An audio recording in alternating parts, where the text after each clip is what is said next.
대한민국 99%를 위한 편파 방송. 나는 꼽살이다. 와.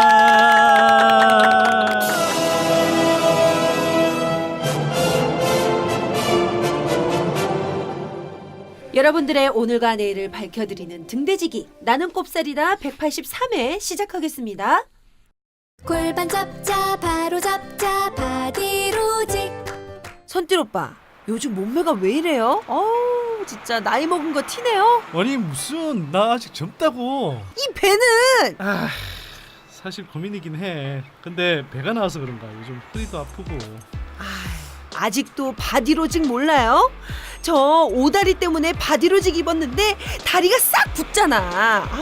골반 좌우 상하 균형을 딱 맞춰줘서 통증만 좋아지는 게 아니라 저처럼 몸짱 될 수 있다고요. 진짜로? 와, 그런 걸 혼자만 알고 있었어? 정말 밉다. 근데 이름이 뭐라고?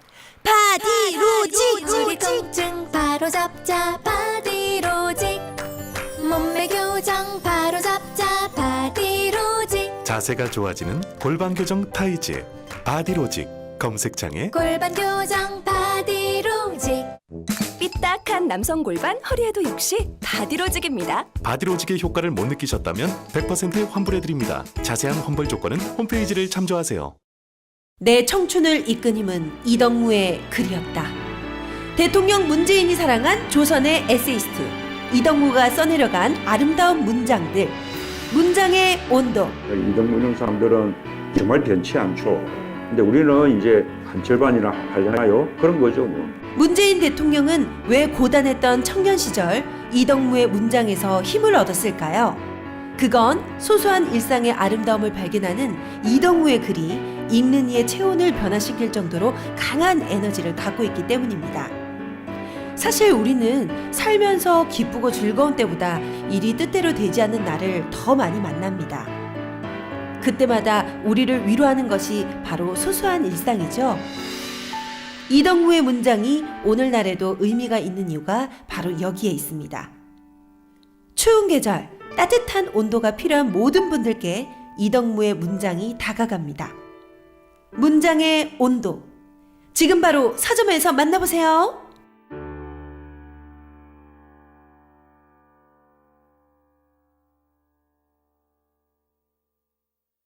나는 꼽살이다 183회. 저는 개구먼 겸 곽현아 수학연구소 곽 소장 그리고 곽 대표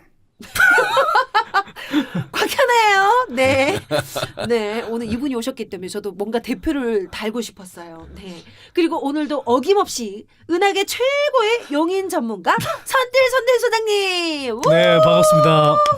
네, 저희 방송 이제 설 전에 나가는데 그 설 때 어떻게 명절 보내실 예정이세요? 저는 뭐 용인을 사수해야 될 것 같고요. 그렇죠. 네, 제가 진짜 머리 굵어서 고향에 안 내려간 적이 없었는데 명절 때마다. 이번엔 못 내려가시겠네. 네, 이번에는 좀 이 용인을 사수해야 되지 않을까 싶은. 그 낙곱살 애청자분들께 좀 덕담 한 말씀 해주신다면. 뭐 새해가 지났지만 또 우리는 전통적으로 이제 설을 새해라고 또 생각하잖아요. 그렇죠. 그래서 새해 복 많이 받으시고 하시는 일들 다들 잘 되시길 바랍니다. 그리고 그리고 그 많이 받는 복의 일부를 저한테도 좀 모아 저한테 좀 보내주시면 좋겠습니다. 그럴게요. 자, 선대 소장님 새해 복 많이 받으세요. 내놔. 됐어. 세뱃돈 내놔. 안 주면 제 손 갈지 2018년도. 네, 꼭 주세요. 네네, 알겠습니다. 낙곱살 제183회 제1부. 자, 오늘도 낙곱살의 살림살이를 책임져 주시는 광고 시간. 네, 낙곱살의 광고를 제공해 주신 고마운 분들 저의 매력적인 목소리로 소개해 드릴게요. 나는 꼽살이다와 1년을 함께하고 있는 정말로 고마운 다산북스의 신간 문장의 온도입니다. 자, 제가요 이 책을 읽으면서 제가 정말 주변에 이 책 많이 추천하고 있어요. 문재인 대통령님도 젊은 시절의 힘든 과정을 이덕무의 글로 이겨내셨다고 했는데 저도 지금 이겨내고 있습니다. 모든 송사를 이겨내고 있어요. 이 글로. 자, 저도 주변 친구들한테 이거 꼭 한번 읽어봐라 추천을 하고 있는데요. 여러분들도 꼭 한번 읽어보셨으면 좋겠어요. 네, 근데요. 저만 이런 생각을 또 한 게 아닙니다. 더불어민주당 전재수 의원님이 모든 국회의원들에게 이덕무의 문장을 통해 얻은 위로와 평안을 의원님들과 함께 나누고 싶다면서 문장 연도를 선물하셨대요. 제 맘과 똑같네. 네, 유난히 긴 겨울 낙곱살 청취자분들께 위로와 평안을 가져다 줄 책입니다. 다산북스의 문장의 온도. 설 명절이 다가오죠. 명절에는 과식을 꼭 하게 되는데요. 이때 그냥 먹고 퍼지면 어떻게 된다? 배가 나오고 살이 찌고 그동안 열심히 관리했던 몸의 균형이 무너지게 되죠. 자, 여러분 그때 잊지 마시고 바디로직 리포머 팬츠를 입고 리버모 밴트 가볍게 스트레칭 그리고 제자리 걷기라도 꼭 해주세요. 운동 효과가 배가 됩니다. 바디로직 리포머 팬츠와 함께 건강한 명절 보내세요. 낙곱살의 광고를 원하시는 분들 이메일 주소 naggopsal@gmail.com 낙곱살@gmail.com으로 문의 주시면 아주 친절하게 안내해 드릴게요.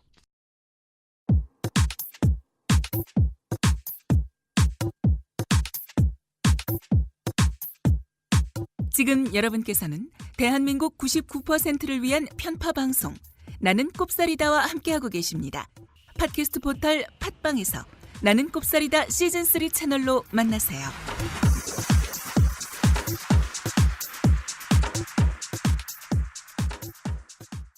자, 나는 꼽사리다 제 183회 이제 본격적인 얘기로 넘어가 보겠는데요.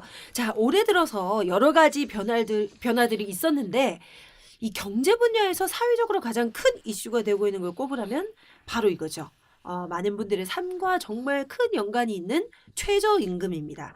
자, 올해 들어서 최저임금이 작년보다 16.4% 오른 시간당 7,530원으로 결정이 되는데요. 문재인 정부의 그 소득 주도 성장 전략 가운데서 가장 핵심 정책 중 하나가 바로 이 최저임금 현실화입니다. 근데 시작도 하기 전에 작년 말부터 난리가 아니었어요. 네, 최저임금 때문에 해고가 늘어났다, 고용이 줄어든다, 물가가 오른다. 최저임금에 대한 공세가 아주 거세지고 있습니다. 자, 요즘 그 조중동 기사들 보면은 이 최저임금 때문에 나라가 망하겠다 이런 생각이 들 정도인데요. 자, 오늘 그래서 낙곱살에서는요. 올해 최저임금 인상이 가지는 의미와 효과 그리고 기득권 언론들이 죽어라고 외치는 것처럼 최저임금 인상은 고용을 줄이고 자영업자의 목을 조르고 물가를 오르게 만드는 망국적인 정책인지 제대로 한번 따져보도록 하겠습니다. 자, 오늘 이 이야기를 위해서 낙곱살을 찾아주신 은하계 최고의 초특급 게스트입니다. 네, 은하계 최고의 최저임금 전문 정치인 우원식 더불어민주당 원내대표님. 네, 안녕하세요. 반갑습니다. 네, 자, 우원식 대표님, 아까 저희가 소개를 해드린 것처럼 집권 여당의 이 더불어민주당 원내대표로 잘 알려져 있지만요. 근데 몇몇 분들은 이분이 뭐 최저임금에 그렇게 관심이 많은 분이셨나? 하고 살짝 놀랄지 모르겠지만 사실 이 민주당의 을지로위원회를 만든 주역이십니다. 네, 네. 을지로위원회가 또 어떤 곳인지 좀 설명을 해 주신다면. 을지로위원회는 을을 지키는 길로 가자. 네. 그래서 길로자를 써서 을지로. 그다음에 을을 지키는 법을 만들자. 그래서 을을 지키는 법 영어로 하면 로우. 그래서 을지로. 을을 지키는 노력을 하자. 그래서 법을 만들고 그 길로 가면서 열심히 노력하자. 을을 지키는 위원회입니다. 그 을지로위원회 시작은 2013년에 남양유업 사태 있었잖아요. 네네. 남양유업. 그러니까 갑질, 대리점한테 막 물건 억지로 사게 하고 뭐 욕설하고 네. 돈 안 낸다고 욕설하고 그걸 보면서 우리 사회의 1대 99%가 어떻게 살고 있는가? 우리나라의 서민들 보통 사람들은 어떻게 살고 있는가 이것을 가지고 우리가 여러 차례 여러 형태로 이야기했는데 남양유업 사태를 겪으면서 우리 사회에 힘없고 백없는 사람들이 어떻게든지 을들의 권리를 보호하고 을들이 살 수 있도록 만들어야 되겠다. 이렇게 생각하고서 시작한 게 을을 지키는 위원회예요. 네. 그게 을지로위원회죠. 그러니까 벌써 2013년이고 올해가 2018년이니까 우리 민주당이 을을 지키는 활동을 한 게 5년 차 네. 그렇게 들었었습니다. 네. 제가 그렇군요. 제가 최고위원회 할 때 최고위원으로서 만들었고요. 네. 저희 낙곱 사례에서도 게스트로 자주 나오신 이제 홍종학 전 의원, 지금은 네. 중소기업벤처부 장관님이 그렇죠. 을지로위원회 위원이시죠. 네, 그렇죠. 그래서 을지로 할 때 길로자라는 건 생각을 했는데 법을 만든다 할 때 로라는 건 몰랐네요 또. 네, 그 네, 이중적인 의미가 있었거든요. 네, 뭐 2중 3중의 의미가 그렇죠. 있습니다. 노력하다 할 때 노력하다 또 할 때. 로. 이야, 저는 을지로위원회 가지고 을지로에 사시는 분들 뭐 네. 그래서 무슨 막걸리 회담하시는 또 대도 안 한 농담한다 예, 또. 예. 아, 무슨 재밌는 일이 있었냐면 네. 을지로위원회 초기에 막 이제 우리가 활동을 시작하고 성과를 내기 시작하니까 굉장히 많은 을들이 신고해 왔어요. 근데 아. 그 중에 기업 중에는 제일 신고를 많이 한 데가 롯데예요. 롯데. 롯데요? 네, 롯데 그룹이 유통도 있죠. 뭐 여러 가지 형태로 아주 신고가 제일 많이 들어와서 롯데와 상생협약을 맺는 과정이 있었어요. 네네. 신동빈 회장을 네. 국회 증인으로 불러내고 처음으로 총수가 국회 증인으로 불렸던 게 그때가 처음이에요. 그러니까 그쪽에서 상생협약 하겠다 그래서 시작을 했는데 네. 상생협약을 위해서 첫 번째 회의를 롯데에 가서 했거든요. 네네. 그랬더니 그저 을지로에 있는 롯데 그랬더니 롯데의 대표로 나온 분이 첫 마디가 네, 네. 우리는 을지로위원회라고 이름을 지어서 을지로에 있는 롯데를 공략하기 위해. 공략하기 위해서 이름을 그렇게 지은 줄 알았다고 아, 롯데만 찝어내기 위해서. 네네네. 그랬던 일이 있어요. 아, 네, 네. 네. 참고로 말씀드리지만 전혀 그런 관계가 없고 을들을 위해. 전혀 네, 관계. 을들을 위한 을지로위원회. 네. 자, 그런데 보니까 이 또 국회에서 을 지키기 법안 통과를 촉구하면서 단식 농성까지 하시고 네. 정말 을들을 위한 많은 활동을 하셨는데 손질 오빠 이 을지로위원회 활동하시고 우원식 원내대표님 활동 보면서 뭐 느낀 바 없습니까? 아니 뭐 느낀 바는 많죠 당연히. 네네. 그 저는 사실 이제 민주당이 계속 이제 그 경제 민주화 또 복지 강화 이런 흐름으로 왔었잖아요. 네. 근데 그걸 상징적으로 이렇게 보여주는 그런 뭐 조치들이 그렇게 많지는 않았었거든요 예전에. 근데 을지로위원회를 딱 하면서 우리 사회의 을들을 지키기 위한 본격적인 활동을 하는구나 이런 걸 이제 보면서 굉장히 좀 인상적으로 봤었죠. 그래서 네. 안 그래도 뭐 저희도 좀 모시려고 했었는데 네. 그때는 좀 상황이 안 맞았던 것 같습니다. 오늘 제대로 네. 오늘 저희가 네. 모셨네요. 네네. 자, 그렇다면 이제 본격적인 최저임금 얘기를 시작하기 전에 요거 좀 안 여쭤볼 수가 없을 것 네. 같은데요. 네. 저희가 좀 그날 진짜 소주 한번 먹을까 하다가 시간이 안 맞아서 저희는 소주를 못 먹었습니다만 삼성 이재용 항소심. 네. 결국 집행유예 받고 풀려나지 않았겠습니까? 그날 네 동네에서 많은 분들이 네 그냥 열받는다 나 미치겠다 이런 분들 계셨는데 근데 1심에서 이제 5년형을 받았었는데 근데 또 그 법 관계자분들이 그 5년형에는 뭔가 좀 꼼수가 있지 않냐 2년의 그 집유로 풀려날 것이다 뭐 이런 얘기도 있었고요 여러 가지 있었는데 근데 1심에서 인정됐던 혐의 중에 상당수가 지금 인정이 안 됐어요. 네. 근데 그나마 인정된 뇌물죄도 박근혜 겁박으로 어쩔 수 없이 이게 좀 말이 되는지 안 되는지 모르겠는데 자 우원식 대표님 이번 결과 어떻게 보셨나요? 저는 뭐 하나하나를 따지기 전에 네. 제가 그 다음 날 최고위원회에서 이제 제 발언을 하면서 사법부의 판단에 대해서 존중하고 싶은 마음은 굴뚝이나 이번 판결에 대해서 분노하지 않을 수 없다.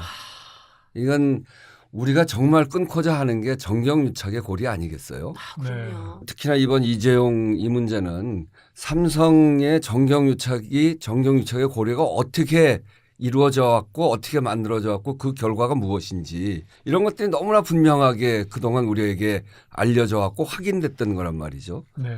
그런데 이것을 그 나온 여러 가지 증거들을 증거로 인정하지 않고 이렇게 다시 집행유예로 풀어주는 것은 우리 사회 정경유착의 고리를 사법부가 정말 끊을 의지가 있는 것인지 국민을 위한 사법부인지라고 하는 의심에 대해서 국민들에게 그야말로 돈이 있으면 풀려나고 돈이 없으면 저렇게 되는 것까지 그런 것까지를 그대로 드러낸 정말 잘못된 재판이 아니었나 이렇게 생각합니다. 아, 그러니까요. 많은 분들은 네. 굉장히 좀 우리가 저 대법관 인사청문회 하면서 과거에 재벌들의 이런 범법 행위들에 대해서 거의 모든 재판이 똑같이 뭐 5년의 집행유예 뭐 이랬잖아요.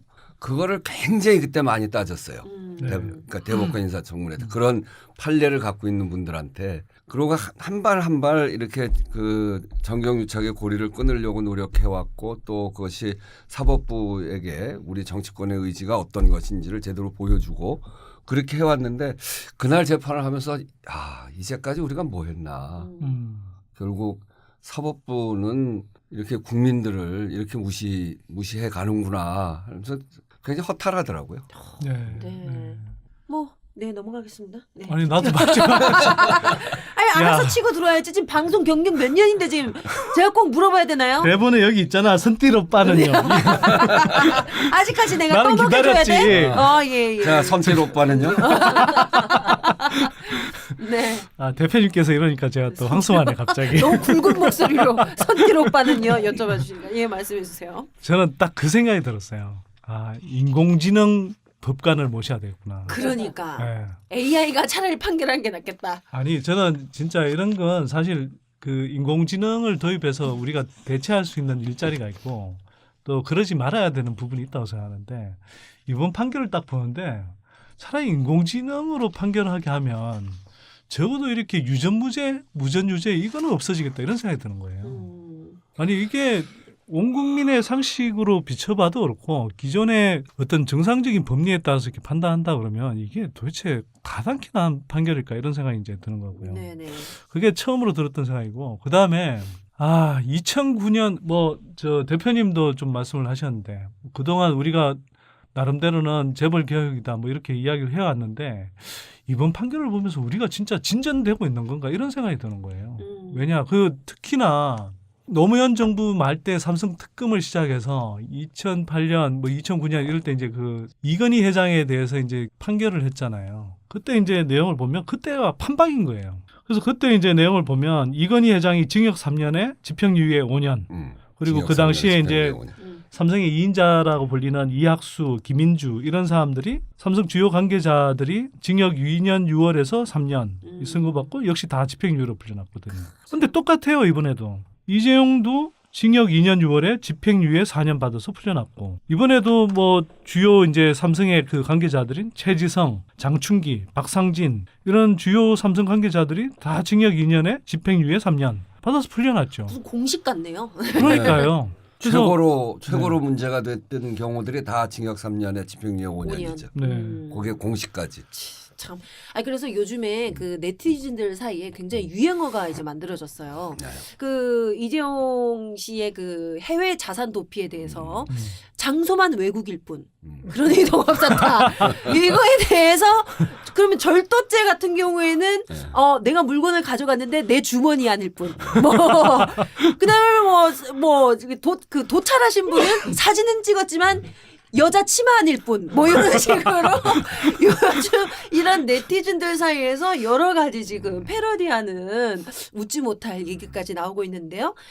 참, 그래서 네. 보면서 네. 이게 정말 우리가 재벌 개혁을 하기 위해서도 재벌만 개혁한다 이걸로 끝나는 게 아니라 지금 연결고리들 있잖아요.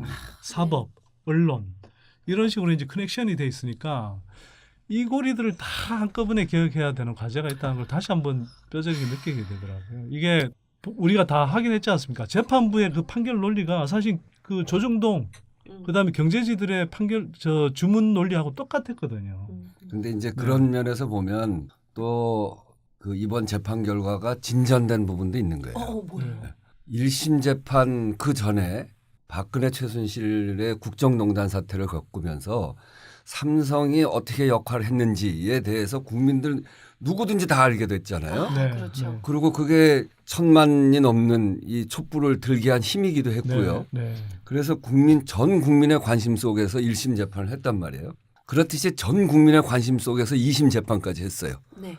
그러니까 그 다른 얘기로 하면 이번 재판 결과를 보고 전 국민의 관심 속에서 분노가 만들어지는 거예요. 다시. 네. 다시. 네. 결국 이 분노의 힘이 지금 말씀하신 대로 재벌 개혁뿐 아니라 거기에 관련돼 있는 언론과 또 사법 개혁 이런 거를 앞당기는 힘이 될 거예요. 네. 그래서 이번 재판 결과는 과거의 재벌들의 다른 재판 결과보다는 훨씬 빠른 속도로 사회 전반의 개혁을 요구하는 국민들의 힘이 결집되어지는 계기가. 진전된 네. 그 효과가 만들어질 네. 것이다 이렇게 네. 봅니다. 아, 또 그렇죠. 이번에 정말 많은 국민들이 또 분노해 주셨는데요.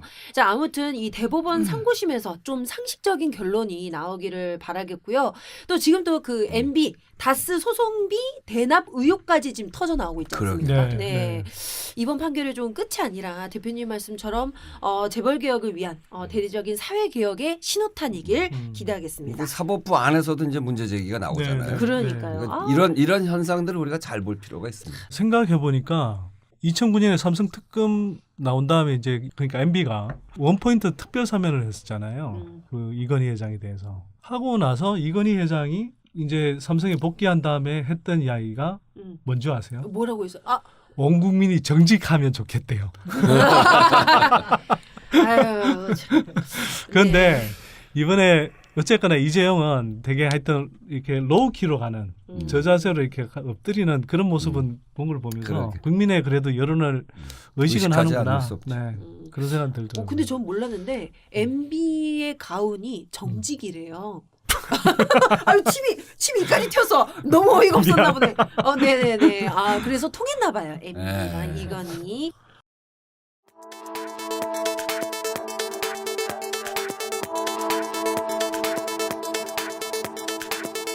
시간당 7,530원. 지난해보다 16.4% 인상된 최저임금이 적용된 지 이제 열흘이 지나고 있습니다. 부작용이 만만치 않은데요. 임금 인상에 부담을 느낀 영세 자영업자들은 퇴직자가 생겨도 추가 고용을 하지 않고 노동자 고용 시간을 오히려 줄이고 있습니다. 이 대학은 올 들어 경비와 환경미화 담당 용역 노동자를 27명 줄였습니다. 이에 대해 대학 측은 임금이 급격하게 오르는 상황에서 최소한의 경비 절감 방안이라는 입장입니다. 서울의 한 아파트 경비 노동자 94명은 해고 예고 통지서를 받고 효력정지 가처분을 신청하는 등 법적 대응에 나섰습니다. 편의점과 주유소 등 소규모 사업장들은 노동자 고용 시간을 단축하고 있습니다. 카페 아티제는 최근 커피를 제외한 다른 제품들의 가격을 일제히 올렸습니다. 파리 크라상도 빵류 가격을 평균 166원씩 인상했습니다. 일반 음식점을 비롯해 빵가게까지 물가가 연쇄적으로 오르는 모습입니다. 통계청에 따르면 지난달 외식 물가는 작년 같은 기간 대비 2.8% 상승하며 23개월 만에 최고치를 기록했습니다. 누적된 임대료와 원자재값 부담에다 최저임금 인상이 기폭제 역할을 한 것으로 분석됩니다. 최저임금 인상으로 촉발된 전반적 물가 인상 조짐에 정부의 고민이 깊어지고 있습니다. 지난달에 실업급여를 새로 신청한 사람이 급격히 는 것으로 나타났습니다. 고용노동부가 발표한 1월 노동시장 동향에 따르면 실업급여 신규 신청자 수는 15만 2천 명으로 지난해 같은 기간보다 32%, 3만 7천 명 증가했습니다. 실업자 수는 19% 늘어났지만 취업자 수는 14% 증가에 그쳤습니다. 지난달 실업급여 신규 신청자 수와 증가율은 관련 통계가 작성되기 시작한 2013년 이래 최고치입니다. 고용부는 설 연휴 기간이 포함된 지난해 1월과 달리 올해는 실업급여 신청 일수가 늘었고 건설과 조선, 자동차 산업 침체의 영향이 크다며 최저임금 인상 때문이라고 판단하는 건 시기상조라고 밝혔습니다. 모든 게 기승전 최저임금 탓이라는 언론들, 과연 그 진실은 무엇인지 지금부터 파헤쳐봅니다.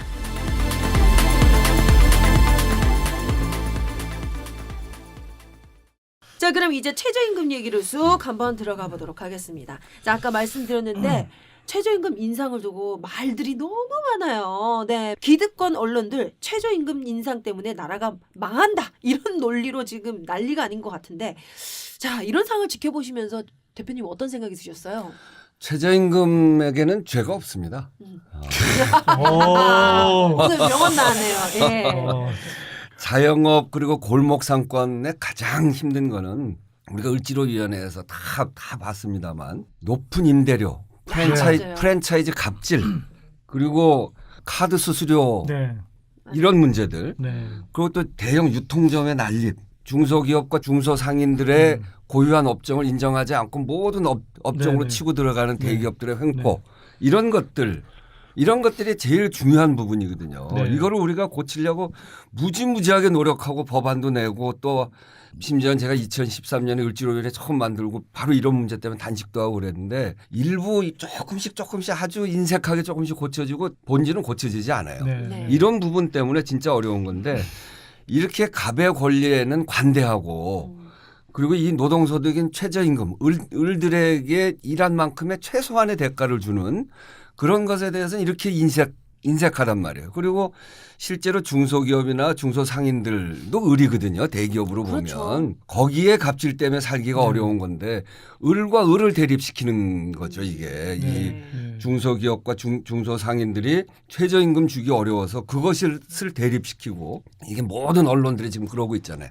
언론과 대기업들이 그렇게 이야기를 하고 있어요. 그래서 이런 문제를 보면서 을과 을을 대립시키는 프레임으로 짜고 그러면서 실질적으로는 갑의 권리만 유지시키려고 하는 이런 태도들에 대해서 우리가 더 이상 그대로 방치하면 안 된다. 네. 그동안 해왔던 상가임대차를 제대로 보호하고 네. 그다음에 프랜차이즈 가맹사업 공정화에 관한 법, 네. 대리점 공정화에 관한 법, 카드 수수료 이런 것들을 국회가 본격적으로 나서야 되고 근데 국회가 사정이 지금 어렵잖아요. 네. 한편으로 자유한국당은 그거 통과시키는 건 또 막아요. 지금 국회가 어렵게 되어 있습니다만 그건 막고 최저임금에다가 모든 죄를 뒤집어 씌우는데 이건 절대로 잘못된 일이다. 네. 맞습니다. 정말. 그래서 이런 소득을 낮게 함으로 해서 내수가 죽고 하는 것들 이런 악순환 구조를 끊고 최저임금을 올려서 선순환 구조로 바꾸는 네. 것이 정말 우리 서민들 을들을 위해서 진짜 필요한 일이다라고 하는 거를 최저임금을 오르면서 보수 언론과 또 재벌들이 하는 거를 보면서 더더욱 열심히 해야 되겠다 하는 생각을 하게 됩니다. 아니 근데 그들도 이제 대선 공약에 다 넣었던 반데 다 넣었죠. 그러니까요. 지금 이러는 거 보면은 참 어이가 없다. 예, 이런 생각이 드는데요. 그거 관련해서 예. 그쪽 당에 책임 있는 사람이 뭐라고 하는지 알아요? 우리가 계속 그 얘기해요. 예. 최저임금 올리기로 한 거 전부 다 공약 아니냐. 그러니까. 심지어는 일자리 늘리는 거 지난번에 일자리 소방관 늘리고 경찰 늘리고 하는 이런 현장의 민생을 지키는 국민의 안전과 생명을 지키는 일자리 늘리는 거 다 공약 아니냐. 네. 공약을 어떻게 다 지킵니까? 정말 어이없는 얘기였어요. 그럼 공약을 지키라고 하는 거지. 그럼 안 지키려고 공약하는 거예요? 그러니까 우리가 지난 박근혜 정부 때도 계속 얘기했던 게 공약 파기를 공격했어요. 그리고 공약 좀 지켜라. 지금 그런데 지금은 또 뭐냐면 우리는 공약을 지키겠다는데 저쪽에서는 공약 지키지 마라. 지금 그러는 거예요. 그러니까 그때나 지금이나 똑같긴 해요. 공약을 안 지키는 쪽이고 우리는 공약을 지키는 쪽이고. 아 진짜 참 제일 진짜 2018년도 17년도에 나왔던 얘기인가요? 제가 생각했을 때는 베스트 1인 것 같아요. 제일 어이없는 말. 네네. 자 그럼 최저임금의 인상의 그 의미에 대해서 얘기를 좀 나눠보려고 하는데 16.4% 좀 매번 근데 저는 개인적으로는 좀 병아리 눈물만큼씩 올라가지고 지금 이거 10.4%씩 올랐죠. 예, 그랬는데 올해 조금 그래도 좀 그래도 인정할 만큼 좀 올랐네. 체감할 만한 7,530원. 네, 이렇게 올랐는데요. 월급으로 환산을 해보니까 157만 3,770원입니다. 자, 그런데 이런 인상을 통해서 우리 경제에 미치는 효과 여기에 대해서 말씀해 주신다면. 우리나라의 지금 가장 큰 문제는 고소득, 저소득 간의 이런 양극화잖아요. 심하죠. 아주 심하잖아요. 2003년부터 2016년까지를 이렇게 비교를 해보면 근로소득 상위 20%는 84%가 올랐어요. 그런데 근로소득 하위 20%는 42%가 올랐어요. 그러니까 그 기간 동안 상위는 계속 올라가는데 하위는 올라가는 게 너무너무 낮은 거죠. 이거를 그 OECD에서 대비해 보면 이 상하이 2016년에 상하이의 10%의 근로소득 격차를 보면 미국 다음으로 우리나라가 커요. 네. 예. 정말 심각하게 커지는 거죠. 그래서 우리나라가 OECD 회원국 중에서 저임금 노동자의 비중이 OECD에서 거의 최고 수준이에요. 네. 전체가 23.5%인데 OECD 평균이 17.3%거든요. 네. 그래서 전체 회원국 중에 우리가 세 번째예요. 이렇게 저소득 근로자가 많아요. 네. 그 얘기는 뭐냐면 저소득 근로자가 많으면 결국 저 동네 와서 돈 쓰는 사람들은 서민들인데 누구겠어요? 그쵸. 서민들이잖아요. 그러니까 그렇죠. 그 사람들이니까 국민들이 주머니가 텅텅 빈 거예요. 그러니까 내수가 돌아가겠습니까? 네. 동네 자영업 하는 사람들이 살겠어요? 이걸 그래도 올려주면 그래도 동네 와서 좀 돈을 쓰고 동네 자영업도 돌아가고 이렇게 되죠. 그래서 경제 선순환으로 가는데 최저임금 올리는 건 굉장히 중요한 의미를 가지고 있죠. 네.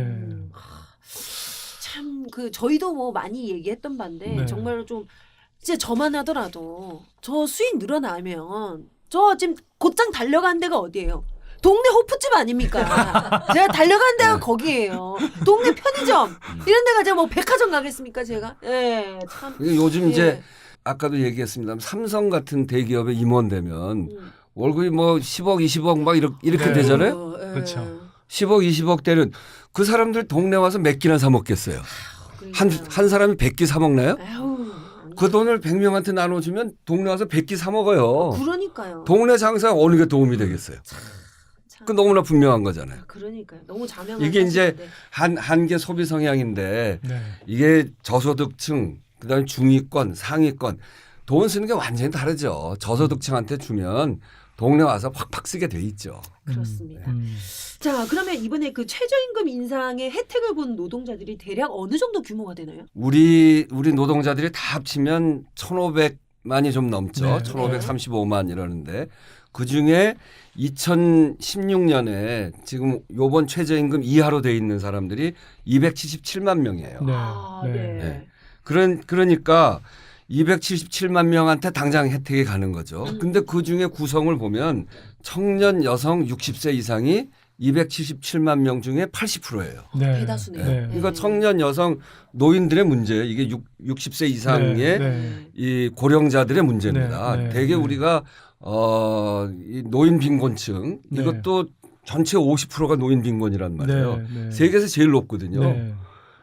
여성들에 대한 노동의 대우가 세계에서 가장 낮은 네. 청년 마찬가지고 바로 이 문제인 겁니다. 네. 와, 참. 굉장히 좀 최저임금 하나로 네. 우리가 그동안 뭐 이 젊은이들의 이 노동 환경을 어떻게 개선할 것인가, 노인들의 또 이 삶의 질을 어떻게 끌어올릴 것인가 여러 가지 얘기들이 많았는데 이거 하나로 굉장히 많은 부분이 해소될 수 있다라는 생각이 좀 드는데요. 자, 그러면요.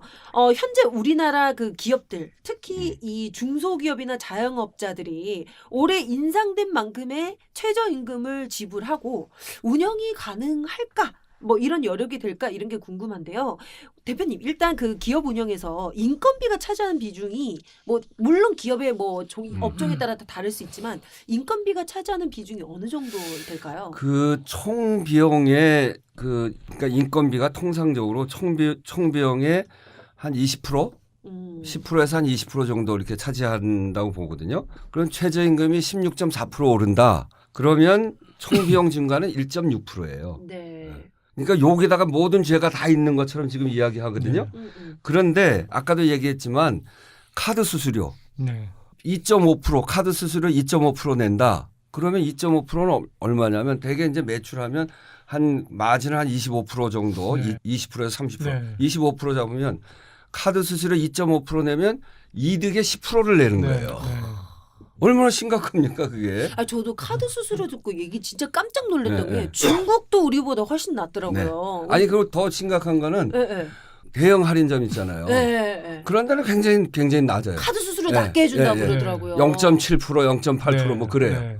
그런데 동네에 있는 가게는 지금 일부는 조금 낮아졌는데 네. 대개 이제 2.5%, 2.3% 이렇게 돼 있단 말이죠. 아니 왜 근데 오히려 더 소상공인을 더 대우를 해줘야 되는데 왜 그런 식으로 할까요? 그러니까 그게 갑질이죠. 카드사 입장에서 보면 이제 대형 그런 거래처들을 확보해서 나름대로 이제 거기에는 우리가 이제 일단 매출 규모가 크니까 거기는 그런 오히려 것도 더 있고. 카드가 네, 많이 그래서 이제 사용되니까? 이 할인 쉽게 말해서 할인을 해주는 거고. 이제 뭐 동네 구멍가게나 이제 자영업자들은 상대적으로 그렇지는 않으니까 이제 비싸게 부르는 거죠. 사실 저도 이제 연구소 회원들 대상으로 이제 그런 회원제 결제를 하도록 하게 하면 수수료율이 진짜 한 3% 가까이 돼요. 그리고 뭐 이건 좀 약간 다르지만 휴대폰 결제하는 거 있잖아요. 네. 그건 8%씩이에요. 그래요? 네. 그러니까 이게 정말 엄청 떼가는 거죠, 사실. 그래서 네. 동네에 마트에 가서 뭐 물건 살 때는 네. 카드 쓰지 마시고 현금. 만 원짜리에는 다 현금으로 쓰세요. 근데 그것뿐이 아니고 임대료, 임대료가 사실 프랜차이즈, 제일... 예? 거기에 본사에다 내는 거. 어마어마하죠. 이게 제가 이제 그 조사한 것 중에 하나가 한 피자집의 경우 이 영업이익이 4천만 원인데 본사 수수료는 8천만 원이에요. 자기네 버는 거는 4천만 원이고 본사에다 내는 건 8천만 원. 그거 어떻게 해요? 그러니까 본사 수수료가 배보다 배꼽이 훨씬 더 큰 그런 문제란 말이죠. 그러니까 이거를 제대로 잡는 게 굉장히 중요한 거예요.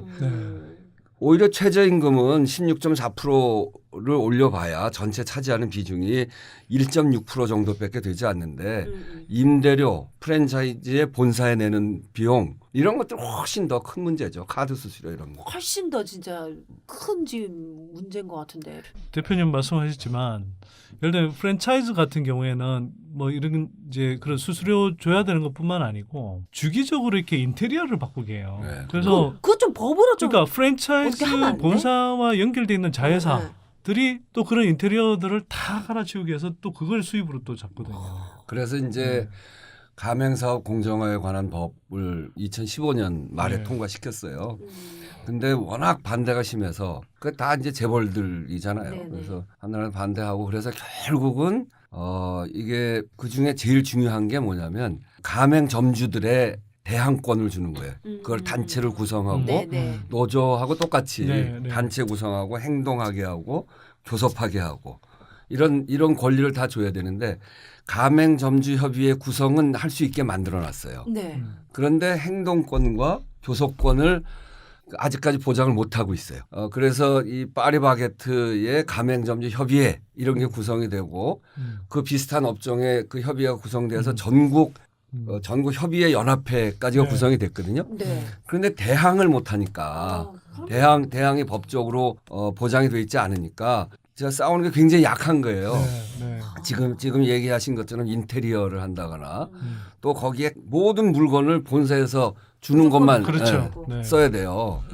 그런 문제를 뭐 일테면 이런 컵 같은 거는 본사에서 받지 말고 다른 데서 싸게 사오면 그러면 될 거 아니에요. 똑같은 컵이니까. 네. 그런 걸 못하게 해놨단 말이에요. 이런 것들 하나하나 고치는 거는 결국은 하나하나를 법적으로 이렇게 그 정하기는 어렵고 가맹점주 협의회를 구성하기는 해놨으니까 이번에는 교섭권과 저항권을 줄 수 있도록 행동권을 줄 수 있도록 법을 개정하는 안이 지금 올라가 있는 상태죠. 꼭 해야 되는 통과됐으면 좋겠다는 생각이 드네요. 네. 예, 사실 이번에 그 프랜차이즈 갑질 논란이 굉장히 이제 이슈가 되면서 이게 애매한 게요. 그럼 그렇다고 해서 불매 운동을 하기도 애매한 거예요. 왜냐하면 또 점주들이 또 큰 피해를 보기 때문에 네. 그래서 이럴 때는 오히려 더 위에 있는 이 본사에서 책임을 질 수 있게끔 뭐 배상을 할 수 있게끔 이런 구조를 만들어야 되는데 그것도 지금 법안을 그렇죠. 내놨어요. 아 그래. 본사 사장이 갑질을 해가지고 그 기업의 이미지가 확 나빠지잖아요. 네. 그 책임은 본사에 묻자. 그렇죠. 결국 이제 이미지가 나빠져서 매출이 떨어지면 이 가맹점, 대리점들이 피해를 보거든. 맞아요. 그러니까 거기서 피해 보지 못하도록 본사가 피해를 보도록 이 피해에 대해서 손해배상을 할 수 있도록 하는 법안이 지금 제출돼 있어요. 근데 통과가 좀 돼야 돼요. 해야죠. 해야 돼. 통과가 이게 다 을지로위원회에서. 네, 을지로위원회 우리 좀 팍팍 밀어줘야겠네. 네네. 그리고 아까 이제 대표님 말씀하셨지만 이게 부동산 임대료도 참 문제인 거예요. 많이 문제죠. 이건 사실 뭐 우리도 자주 뭐 이야기했지만 제가 예전부터 했던 이야기 있잖아요. 한국은 땅값, 집값은 진짜 너무 높고 사람값은 똥값이잖아요. 근데 이 집값, 땅값이 높으면 예를 들면 이 경우에 따지면 이제 이른바 점포 임대료잖아요. 점포 임대료가 올라가면 그만큼 사실 장사를 해서 어딘가에서는 아껴야 되니까 인건비를 아껴야 된다고 생각하거든요. 근데 사람들이 이 점포 임대료는 쉽게 못 낮춘다고 생각하는 거예요. 근데 그래서 자꾸 이제 인건비 따먹기 싸움을 하는 거거든요. 근데 우리가 조금 넓게 생각해 보면 사실은 큰 틀에서는 사람값을 올려주면 그 사람이 제대로 살게 하고 그렇게 해서 아까 소득 양극화도 심한데 소득이 늘어나고 그럼 소득이 늘어나면 소비를 늘리게 되고 그럼 내수 경제가 특히 밑바닥에서부터 돌게 되는 거고 그러면 사실 경기가 살아나면서 사실은 전반적으로 골목 상권도 좋아지는 선순환 효과가 있어요. 중장기적으로. 그렇죠. 근데 자꾸 부동산 임대료 높은 걸 계속 이렇게 떠받치고 있으면 쉽게 말하면 돈이 그쪽으로 가는 거거든요. 그러면 어딘가에서는 낮춰야 되니까 자꾸 인건비 낮추자는 이야기를 하게 되는 거고 신문에서 그렇게 보도하면 진짜 소상공인들도 그렇게 은연중에 생각을 해요. 네. 이거 또 올려줘야 되는 거다 이런 식으로. 그래서 아까 대표님 하여튼 딱 처음에 말씀하신 그 최저임금은 죄가 없다. 이 표현이 아주 딱 집약해서 잘 말씀을 하신 것 같습니다. 네. 그러니까 관리비 임대료가 소득보다 2배 내지 3배가 비싸거든요. 그런데 이 높은 임대료 관리비 이 문제를 해결하지 않고 또 프랜차이즈의 이런 갑질 문제를 해결하지 않고 이거를 최저임금이 문제가 있는 것처럼 이야기하는 것은 그건 정말 부당합니다. 그러니까 중소상인들을 제대로 보호하려면 제일 먼저 해야 될 거는 상가임대차보호법을 개정해야 돼요. 그렇죠. 그거 진짜 그러니까 중요한데. 이게 환상보증금 그러니까 이제 거기다가 집어넣은 보증금하고 월세하고 이거를 계산해서 4억이 넘어가면 환상보증금 4억이 넘어가면 4억 안에는 올릴 때 9% 이상 못 올리게 돼 있거든요. 근데 보통 다 4억 넘잖아요. 네, 보통 넘죠. 그러니까 그러니까요. 4억이 넘어가면 마음대로 올린단 말이에요. 얼마 전에 우리 처남도 장사 잘하고 있다가 갑자기 보증금 월세를 2배로 올린 거예요. 2배? 네, 그래서 못 하고 나왔어요. 아이고야. 이게 이제 그 젠트리피케이션의 아주 핵심적인 문제가 이 문제인데 그래서 상가임대차보호법을 개정을 해서 이런 그 환상보증금 제도를 없애고 모든 상가에 대해서 다 똑같이 해야 되지. 5년으로 이런 그 계약갱신을 하게 돼 있는 것을 10년 정도로 늘려주고 그래야 마음 놓고 인테리어도 하는 거 아니에요? 그럼요. 그 자기가 투자할 수 있는 거지. 그렇게 하고 9% 환상보증금 4억이라고 해도 9%까지 올리게 돼 있는데 9%씩 올리면 안 되고요. 지금 9%가 얼마나 고율입니까? 그렇죠. 저 은행 이자에다가 물가 상승률 약간 이렇게 보태는 정도, 물가 상승률 플러스 알파 정도 이렇게 해서 그런 정도는 묶어줘야 사람들이 마음 놓고 장사를 할 수 있게 되는 거죠. 그래서 상가임대차보호법의 개정이 굉장히 중요한 겁니다. 통과가 돼야 되는데. 요번에 해야죠. 2월 달에 해야 됩니다. 법안은 중요한 게 통과가 돼야 이거는 되는데. 최저임금 때문에 우리가 문제 제기한 게 아니고 지금 얘기했던 이거는 소위 을들의 권리 또 이 중소상인들의 권리를 지키려면 최소한 해야 될 것들이 이런 것들이에요. 중소상인 중소기업 적합업종제도 뭐 미장원도 대기업이 막 들어가려고 널름널름 하잖아요. 그러니까요. 그러니까 문방구는 말할 것도 없고 문방구는 전국에 2만 개가 죽었어요. 문방구라는 게 요즘 있나요? 그게 거의 없어요. 그러니까 거의 없죠. 그게 왜 그렇게 됐냐면 마트에서 문구를 팔거든요. 그러니까 한 번에 마트 갔다가 필요한 거 다 사갖고 간단 말이에요. 그러니까 그건 못 팔게 해야 돼요. 중소기업 중소상인 적합업종제도 그다음에 상가임대차 보호법 그리고 카드 수수료 이런 문제들을 해결하는 것이 핵심이죠. 예, 그리고 이제 프랜차이즈 관련해서 가맹사업 공정화에 관한 법에 대항력을 제대로 주는 것 이런 것들이 핵심이에요. 그 문제를 해결하면 자영업 문제는 상당 수준에서 해결이 되고요. 이 문제는 최저임금 때문에 들고 나온 건 아니고 그 훨씬 전부터 법안을 내고 우리가 해오던 일인데 최저임금 올리면서 모든 죄를 최저임금에다 씌우는 걸 보고 올해 2월 달에 진짜 꼭 해야 되겠다 이런 생각. 꼭 통과. 근데 지금 국회가 엉망이 돼가지고. 정말 속이 상합니다. 국회가 그냥 제가 1년 동안 하면서 제가 이제 이 정권 바뀌고 첫 번째 원내대표잖아요. 지난해 5월부터 맡으신 거죠? 그러니까 대통령 당선되고 일주일 후에 원내대표 선거해갖고 제가 맡았는데 몇 번을 섰는지 모르겠어요. 그동안에. 가다 쓰다. 아 근데요. 진짜 정치를 하시려면 성격이 되게 좋으셔야 될 것 같아요. 왜냐면 성격이 자꾸 나빠져요. 근데. 아니 예를 들어서 그 홍준표 이런 분이랑 대화할 때 보면 막 진짜 막 저는 속이 타들어도 그럴 것 같은데 막 대화가 안 되잖아요. 막 그러면 막 그러게. 미칠 것 같은데 막. 여당은 뭔가 해내야 된단 말이에요. 네. 그러니까 우리가 이제 작년에 인사청문회를 통해 갖고 국무위원 다 됐죠. 그러니까 예산, 추경과 본 예산. 네. 예산도 굉장히 힘들었어요. 거기 새로운 정부, 이 정부는 촛불에 의한 네. 정부고 네. 촛불 민심의 핵심은 사실은 못 살겠다 갈아보자 했어요. 거기 네. 국정농단이 도화선이 된 것뿐이지 맞아요. 밑에서 부글부글 끓는 거는 우리 청년들도 못 살겠다. 애 네. 낳을 수도 없다. 맞습니다. 네. 도대체 직장을 어떻게 하란 말이냐. 맨 비정규직이고 인턴이고 이거 도저히 못 살. 이런 소위 민생 문제가 바닥에 깔려 있는 거거든요. 네. 그러니까 그런 것들을 다 담아서 올해 예산에다 넣었단 말이죠. 그러니 그게 얼마나 복잡했겠어요. 근데 그런 거 그러니까 예산을 통과를 못 시켰으면 올해는 진짜 엉망이 되는 거예요. 그러니까 여당은 아무리 힘들어도 한 발씩 네. 성과를 내고 우리가 하고자 하는 일들을 해 나가고 이렇게 해야 되니까 속으로는 정말 성질 나빠지고 속으로는 정말 성질 나빠지고 겉으로는 그래도 미소를 지으면서 이중인격자 되는 것 같아요. 요즘. 네. 아니 저희들이 정치라는 게 그런 거군요. 아시겠어요? 야당 되면 간단해요. 성질 나면 나가면 되니까. 그런데 하여튼 뭐 최저임금도 그런데 아동수당만 하더라도 우리가 그때 이야기했지만 그쪽에서도 사실 큰 틀에서 비슷하게 다 공약했던 거잖아요. 다 공약했던 거죠. 근데 그걸 가지고 발목을 잡으니까 나 진짜 의의가 없다. 참 근데 그렇게 노령연금 뻔뻔스럽게도 막 아닌 척하고 말이죠. 자, 공약을 지키면 어떡하냐고 그러는 진짜 올 한 해 들은 말 중에서 제일 어이없는 장염 통틀어가지고. 네. 자 근데 이 최저임금을 이제 좀 올려가지고 단기간에 효과가 딱 나타났고 이거 봐라 이러면 좋은데 사실 그런 게 아니잖아요. 그런 게 아니죠. 이게.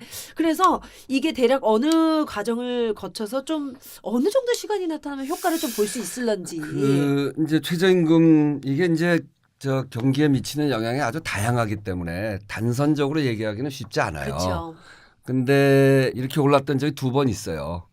근데 2007년에 12.3%인가 이렇게 올랐거든요. 그때 보니까 이게 이제 순환이 되는 거 아닙니까? 처음에는 좀 오르는 것 같으니까 사람을 줄여야 되는 거 아니야? 뭐 그래갖고 일부 조금 줄기도 하고 뭐 그랬었는데 이게 해보니까 결국 그만큼 주니까 다시 돌아서 이거 괜찮네? 사람을 다시 늘려야 되겠네? 그렇게 해서 제자리로 돌아오는데 그때 걸린 시간이 한 2, 3개월 동안 조정을 해서 한 6개월 지나니까 다시 원위치가 되고 그러더라고요. 그래서 요번에도 그때보다는 훨씬 조건이 좋은 거예요. 일자리 안정자금 3조를 만들었고, 그렇죠. 네. 그리고 그 이외에도 여러 가지로 해서 2조 정도 더 만들어서 지원할 수 있잖아요. 네. 그때는 생으로 그냥 12.3% 뭐 이렇게 올렸다면 지금은 평균적으로 오르는 7.4%에다 9% 오른 거. 네. 그 부분에 대해서는 지원하는 걸로 갔으니까 저는 뭐 그래서 길면 한 6개월, 짧은 분이 한 3, 4개월 이런 정도면 다시 그 일자리 문제나 이런 부분에서 선순환 구조로 다시 가지 않겠나 이렇게 생각을 합니다. 그러니까 사실은 일자리 안정기금의 효과를 생각하면 실제로 오른 건 아까 대표님 말씀하신 7점 몇 %란 말이에요. 그러니까 인상분의 사실 한 60% 정도는 일자리 안정기금으로 흡수를 하거든요. 그러면 예년에 오른 정도예요, 이게. 일부 마지막 질문입니다.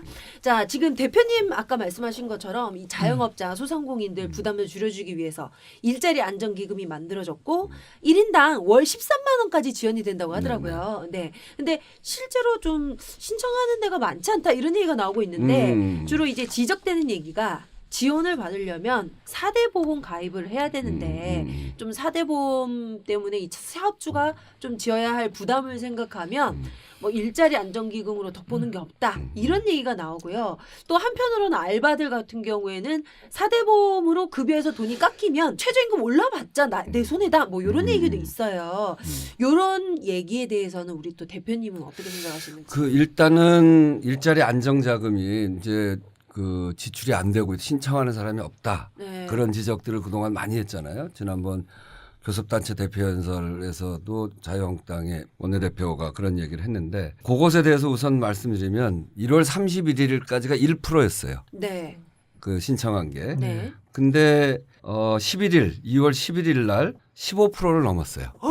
오, 엄청 네. 늘었네요. 그러니까 그 사이에 확 늘어나는 게. 근데 이게 왜 그러냐면 1월 달 월급을 주고 난 후에, 그러니까 월 말에 되게 월급을 주잖아요. 네. 월급을 준 거를 토대로 해서 신청하는 거예요. 그러니까 지금 신청을 하는 기간이에요. 그거를 1월 달에 왜 이렇게 조금 신청했냐? 이건 안 맞는 말이지. 기간적으로. 네. 그래서 설 전까지는 20%를 넘어갈 거다 이렇게 보고요. 그리고 실태 조사를 해보니까 소상공인의 54%가 일자리 안정자금을 신청하겠다라고 얘기를 그렇게 이야기를 하고 있고, 이 효과가 이제 나타나기 시작하면서 더 늘어날 겁니다. 이제 그런 점에서 이 집행하는 거는 야당에서 우려하는 것처럼 그런 수준은 아니라고 하는 점을 말씀드리고, 또 우리도 현장에 가서 보니까 190만 원을 맥시멈으로 해서 190만 원 더 받으면 안 주거든요.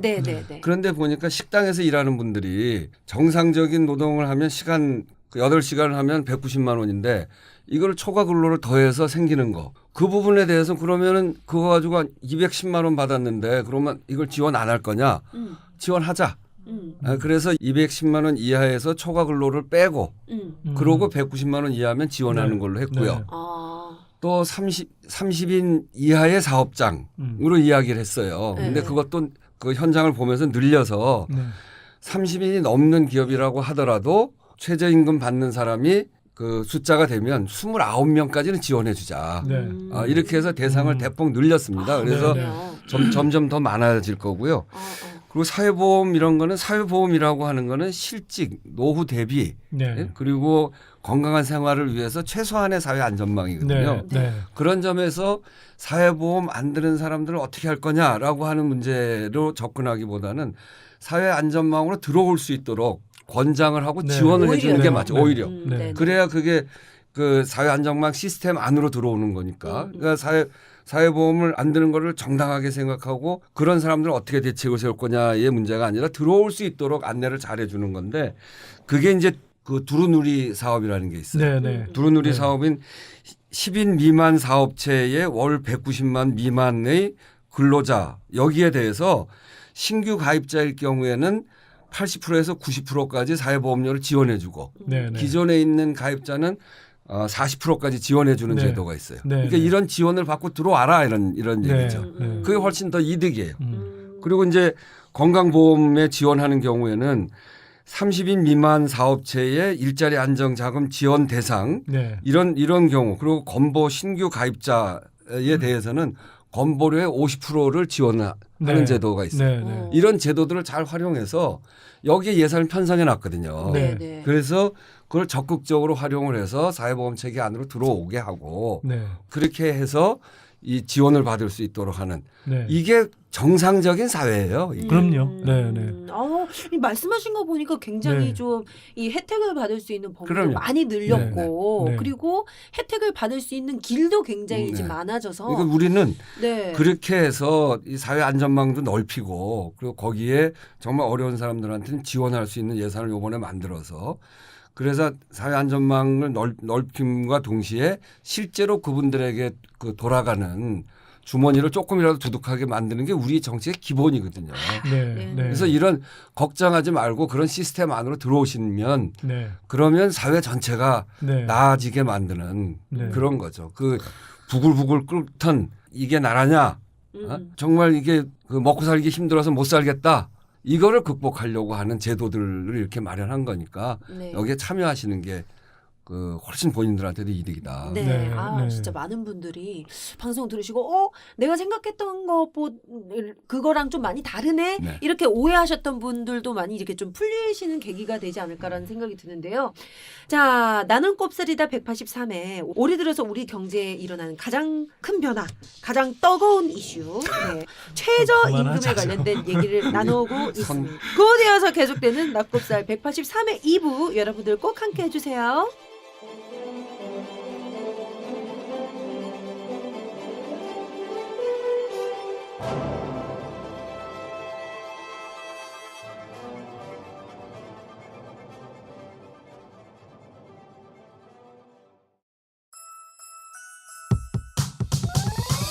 이번 방송 괜찮았나요? 작별의 여운 이렇게 표시해 주세요. 다운로드하기, 댓글 달기, 구독하기, 별점 주기. 더 좋은 방송 만들어 달라는 약속? 이렇게 응원해 주세요. 다운로드하기, 댓글 달기, 구독하기, 별점 주기. 기억하셨죠? 다운로드하기, 댓글 달기, 구독하기, 별점 주기.